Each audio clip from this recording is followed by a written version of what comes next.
येणार लाडकी बहीणसाठी अर्ज केला होता. तर अर्ज केला तर पैसे आले पण माझे काही पडले नाही.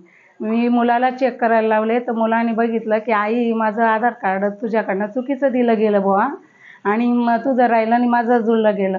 तर आम्ही चेक करायला गेलो तर माझ्या खात्यामध्ये पैसे नाही होते तिथं.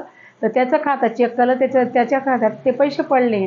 मग आम्ही लगेच बालविकासला गेलो, साहेबांना भेटलो, त्यांच्याशी बोललो. ते म्हणायचे की तुम्ही कलेक्टरकडे जा, एक अर्ज करा आणि ते काय सांगतात काही नाही मग आमच्याकडे या.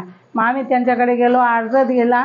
त्यांनी आम्हाला जे सांगितलं ते आम्ही साहेबांशी माझा मुलगा बोलला तिथं.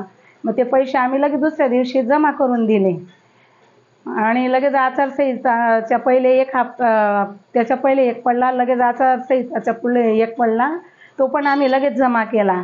मग आम्ही ते बंद पैसे जमा केल्यानंतर माझं परत दुसरं कागदपत्र तयार केलं तर ते मला पैसे परत चालू झाले.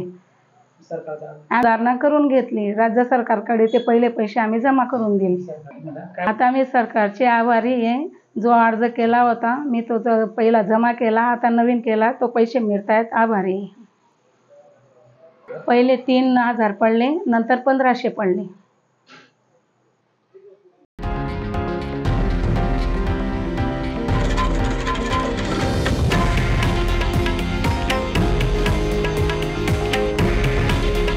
हे आहे देशातील नंबर 1 न्यूज नेटवर्क आणि आपण पाहत आहात TV9 मराठी.